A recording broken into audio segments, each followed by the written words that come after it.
recently I was playing through some old PS1 demos because, you know, what else would you be doing? New video games? Nobody has time for that. Do new video games have trippy backgrounds and unnerving electronic music? I doubt it. So I was checking out official PlayStation Magazine UK demo number 41 and I came across a demo for a game called Wild 9. Now I'm sure everybody has a few games that they played over and over again on a demo disc back in the day, but never actually got around to playing the full thing. Well, Wild 9 for me was one of those games. I probably played this demo at least 50 times as a kid, and playing through it again for the first time in years, I started wondering why I never actually played the full thing. It was a 2.5D platformer with a cool dark sci-fi look and great music. Plus it has a cool gimmick of using a gravity beam to lift up enemies so you could smash them into the ground or throw them into spike pits and use them as platforms. Yeah, it's pretty weird. It's fun though.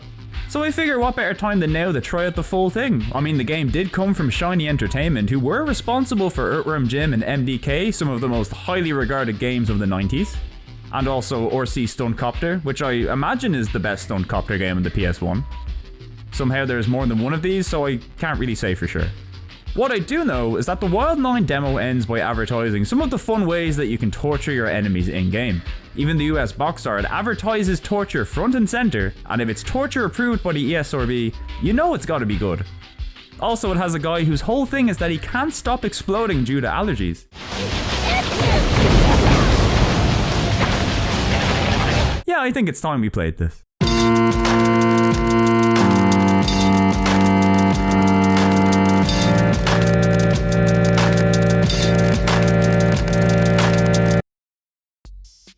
Wild 9 released exclusively on the PlayStation in September 1998. Now the game was originally slated to appear on the Sega Saturn as well, but development on the Saturn version was halted after Shiny Entertainment felt that Sega of America was failing to make the console a financially viable platform in the West. Going so far as for Shiny Entertainment head Dave Perry to call them out on it publicly online. Yeah, the mid-90s were not a nice time for Sega in the West. As mentioned earlier, Wild 9 is a 2.5D platformer set in a dark sci-fi universe. You play as Wex Major. No, not Rex. Wex. And you'll remember the name because he has catchphrases. Wexcellent! Wexcellent indeed. So the story in this game is that Wex, a teenager from planet Earth, has somehow found himself lost somewhere in the galaxy where he has ended up as the leader of a ragtag group of space misfits known as the Wild 9. The 8 other members are Volstagg, the buff stag, McSheen, the living battery, Boomer McTwist, who has incredible strength thanks to her late father's tartan superhero suit, Pocket, a failed experiment with interdimensional pockets, Crystal, who is not only living crystalline but also by far the team's smartest member, Henry, the aquatic biped, Pilfer, the man with 167 personalities, also the crew's pilot, Nitro, the living bomb with allergies that we've already covered, and lastly Angus, with a silent B. He's a bat thing. Anyway, Wex also happens to have control of one of the most powerful weapons in the universe called the Rig. You know, that's the grav beam that lets you smash baddies. So the game's plot begins with the group getting attacked by a giant evil face called Karns. Yes, he's literally just a giant evil face.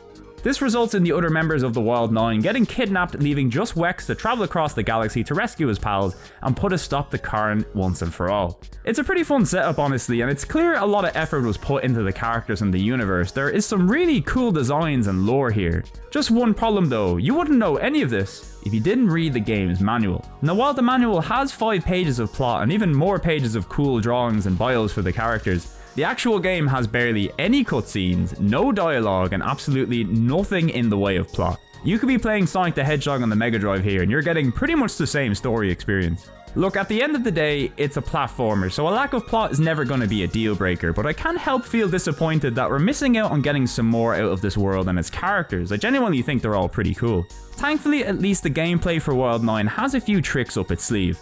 It's a deceptively simple platformer using a total of 3 action buttons. You got one for the rig so you can lift, swing, and, you know, do your torturing. You got one for your sub-weapons, of which there are 2, missiles or grenades, and you got your handy jump button, which is handy for jumping. This isn't a game full of different weapon types, new abilities or upgrades. Your loadout from the beginning will be the same until the very end, which you might think would lead to the game getting stale pretty quickly, but Wild 9's strength is in its level design and how they give you new challenges for you and your rig to overcome. Your goal is always to move from point A to B until you eventually rescue a kidnapped teammate and then escape the level. And while levels will feature the standard array of enemies and platform challenges to overcome, you'll also need to use your rig to solve a variety of different puzzles. And while puzzles might be something simple like transporting a box to reach a platform or using a key to unlock a door, a lot of this game's puzzles require you to use enemies in interesting ways. For example, if you need to get over this spike pit, why not impale an enemy and use the corpse as a platform? Big old grinder in your way? No worries, get it all clogged up with blood and guts so it malfunctions and explodes. Stick enemies in fans, clog them up in gears, electrocute them, use them to bash out fires. When something blocks your path, you just throw an enemy at it and you'll probably solve the problem.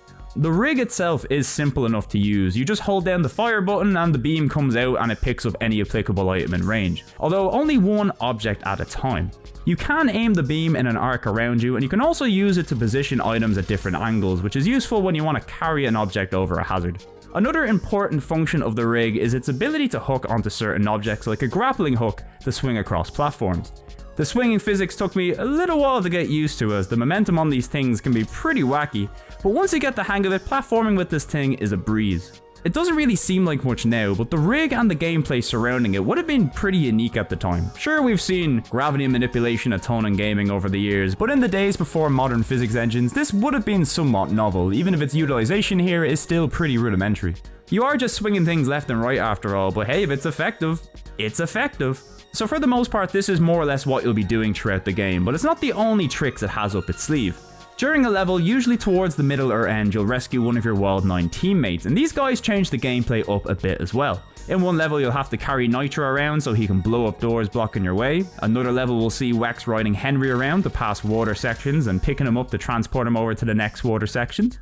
There's also a very stressful part where you have to guide Crystal through a mine, where she'll only walk forward when exposed to a light source, and this will involve you running ahead to dispatch enemies and move pathways so she doesn't fall to her death. These parts with your allies are always welcome, although these are pretty much the only sections that these characters appear in the game at all, and in some cases these sections can last only for a few seconds, and in others you don't get to interact with the characters at all. So overall these parts are kind of a mixed bag, and while it's nice to actually see an appearance from the Wild non-members, their inclusion here still seems like a missed opportunity overall. I did like the part where you got to ride a beast around for half a level though and chomp on bad guys, so you know, it's more good than bad. Also, the game isn't just limited to platforming stages. I mean, it's a Shiny game, and Shiny loves a good gimmick stage, let me tell you. There are 2 additional level types included. The first are the vehicle levels, which see you chasing around after an enemy to whittle down their health with rockets while also avoiding objects so you don't blow up beforehand. There's also an alternate version of this where you ride a beast around and you have to run up beside enemies to bite them, but it's more or less the same thing. These levels are pretty fun, although the levels themselves look a little basic if I'm being honest. They kind of give off this vibe of being unfinished with how simple everything looks. They don't really match up to the quality of the rest of the game, but it doesn't really matter because these sections offer up literally no challenge and you'll finish them in about 40 seconds each, so you'll probably spend less than 2% of your entire playtime in these levels. The other level type is falling levels, which as the name would imply involves a lot of falling. Here you've got to kill a number of enemies by flying alongside them and just throwing them full force into the wall. Honestly, I can't tell you how satisfying this is. You can even pull them over and grind them into things, it's great. There's only 2 of these levels, and once again visually they are nothing too exciting, but they are more challenging than the vehicle levels with plenty of objects to dodge, and they last at least a minute or 2, so yeah, a fun addition, but still a relatively limited one in the grand scheme of things. So yeah, the meat of Wild 9 really is the various platforming levels, and in stark contrast to the falling and vehicle levels, these sections can go on for quite a while. I'd say the average platforming level in this game takes about 20 to 25 minutes to beat, and that's on a relatively good run where you don't die a lot. And if I'm being honest, I did find the platforming levels were just a little too long for my tastes. While I think they crammed a good chunk into each level, you're going to see a lot of the same enemies and a lot of the same traps repeated throughout, enough for certain sections to start feeling like filler. Now, I'm not against long levels in platforming games by any means, but I think the sweet spot for these levels would have been around 10 to 15 minutes rather than 20 to 25 minutes, just to avoid the feeling that they're kind of dragging on. Another thing I wasn't too keen on was how similar the levels felt from one another. Each level obviously has its unique visual traits that set them apart from one another. No level looks the same, at least from an aesthetic standpoint. But the actual level design itself can feel pretty samey as the game goes on. Each level kind of feels like they put a bunch of differently textured pathways into a big empty environment and then just put a unique background behind them, and there you go, that's that's a new level. It just never really made the levels feel all that unique or grounded to me, like they all just kind of exist in a void somewhere. If you look at some other 2.5D games like Pandemonium or Klonoa, you feel like you have a presence in the world in spite of it all taking place on a 2D plane. It still feels like you're navigating with a 3D world around you. While in Wild 9, it kind of feels like you're platforming on some scaffolding that's been held in the sky. Am I making sense? Probably not, but it did start to make the levels feel a little bit repetitive by the end. Now that's not to say that I dislike the visuals, quite the opposite actually. I really like the dark sci-fi aesthetic they went for, and you get to visit some cool industrial locations that have a pretty imposing atmosphere. Although I would say the game can be a little too dark at times, they could have maybe brightened it up in a few spots, but overall I do dig the game's visual aesthetic. I just wish the levels allowed you to see a bit more of the world you were in and were a bit bolder in the design choices. It's a fine looking game, it's nothing spectacular, but it does the job and also runs at a nice steady 30 frames per second, so gameplay is rock solid all round. The game does have some boss battles as well, but these really felt like some of the least polished parts of the game in my opinion. Hit detection and damage just felt a little bit wacky in some of these fights. I didn't find them particularly hard, but they were annoying at worst and usually just a bit tedious at best. So they are one of the game's lower points for me, unfortunately. Although the last boss fight against Karns was kind of fun, mostly because it's a giant face in a mech chasing you, which is it's quite the visual. I like it a lot. Another thing people might not be that into is the difficulty. Now, I wouldn't necessarily say Wild 9 is a hard game, but it's punishing in an old school sense. Insta-kill death pits, enemy knockback, which can often put you into death pits, and of course an obnoxious amount of projectile-based enemies. All the good stuff is here. Thankfully there is a save system, but Wild 9 is one of those games that will boot you back to the main menu if you lose all your lives, so if you save and make it to a level with just one life, well, good luck with that.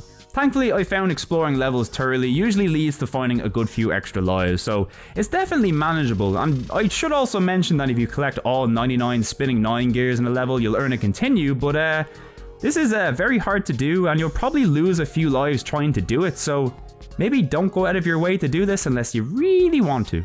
At least one area where I gotta give Wild 9 credit though is in the sound department. It's a very noisy game, but in a good way. There's plenty of fun sound effects and voice work in the game. If you like 90s tood, Wex will be happy to deliver it wherever possible. Excellent!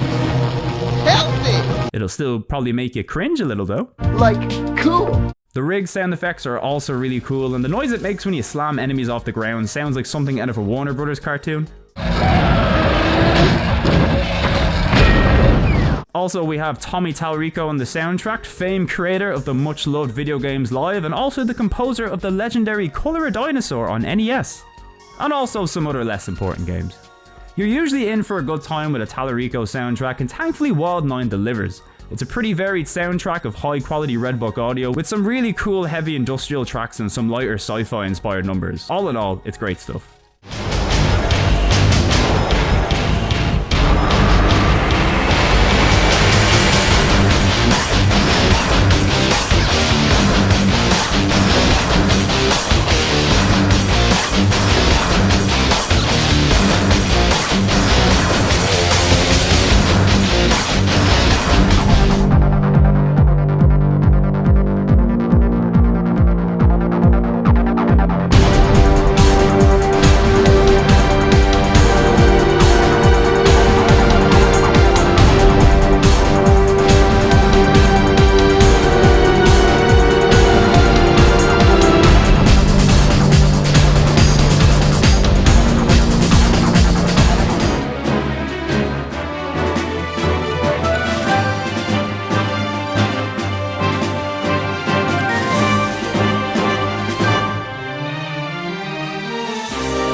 Although this might just be me nitpicking a bit, but throughout the game the music tracks tend to be reused quite a bit. For example, the music for the Gulag stage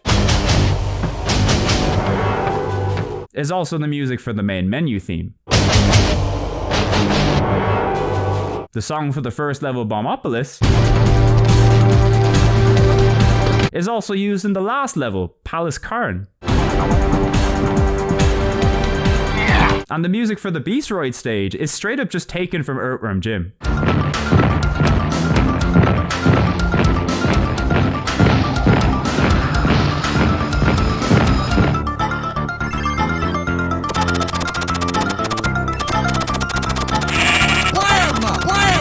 But look, Buttville is one of the best songs in Earthworm Jim, so look, I'm happy it's here, let's be real.